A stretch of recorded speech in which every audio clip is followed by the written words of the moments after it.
কি সবার হাতে টেস্টি খাবার দেখে তোমাদেরও লোভ লাগছে নাকি? তো আগের ভিডিওতে তোমরা দেখেই নিয়েছো যে আমরা কিন্তু সবাই রেডি হয়ে বেরিয়ে পড়েছিলাম নিউ দীঘার উদ্দেশ্যে। আর নিউ দীঘাতে পৌঁছে যা দেখলাম সেটা সত্যি অভাবনীয়। সমুদ্রে ঘুরতে এসে এরকম দৃশ্য কিন্তু আমার সামনে কখনো আসেনি। আজকে ছিল আকাশে চাঁদ, আর সেই চাঁদের ছটা দেখো যখন সমুদ্রের জলের ওপর পড়েছে তখন কতটা সুন্দর লাগছে। এর আগেও কিন্তু আমরা অনেকবার সমুদ্রে ঘুরতে এসেছি, তখন কিন্তু এরকম সুন্দর দৃশ্য আমাদের দেখার সৌভাগ্য হয়নি। তো আজকে যখন এরকম দৃশ্য আমাদের দেখার সৌভাগ্য হলো, ভাবলাম তোমাদের সাথেও শেয়ার করি। কি সত্যি সুন্দর লাগলো তো। আর দীঘায় ঘুরতে আসলে কিন্তু দীঘার এই বিখ্যাত স্ট্রিট ফুড সবাই টেস্ট করে। তো এখানে দেখো সুমিরাও কিন্তু সবাই বিভিন্ন ধরনের মাছ মাংসের রেসিপি টেস্ট করা শুরু করে দিয়েছে। দেখতেই পাচ্ছ সুমি কিন্তু এখানে কাকিমাকে কত করে রিকোয়েস্ট করছে, কিন্তু সত্যি কথা বলতে কি আমি এগুলো খাওয়া একটুও পছন্দ করি না, কিন্তু আমার বরমশাই খেতে খুবই ভালোবাসে। যাক, এবার সবার খাওয়া কমপ্লিট হয়ে যেতে আমরা কিন্তু সবাই আমাদের রুমে ফিরে আসলাম। আর এখানে কিন্তু আমাদের রাতের মেনু ছিল ভাত, ডাল, চিপস আর হলো ডিমের কষা। আর একটা কথা তো বলতেই হবে, রান্নাগুলো ছিল কিন্তু খুব টেস্টি। সবাই মিলে ঘুরে বেরিয়ে সবারই প্রচন্ড খিদে পেয়ে গেছিল, তাই দেখো সবাই আমরা খেতে বসে গেছি। আচ্ছা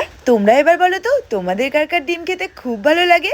আমার তো ডিম খেতে মোটামুটি বেশ ভালোই লাগে। তো দেখতেই পাচ্ছ এখানে আমাদের সাথে কিন্তু সুমিও খেতে বসে পড়েছে, আর সুমির কিন্তু রান্না খুব ভালো লেগেছে। সারাদিন এত ঘোরাঘুরি করে আমরা সবাই খুব টায়ার্ড হয়ে গেছি। তো চলো এবার কিন্তু আমরা খেয়ে দিয়ে ঘুমাতে যাবো, আর কালকে দেখো কোথায় দেখা হয়।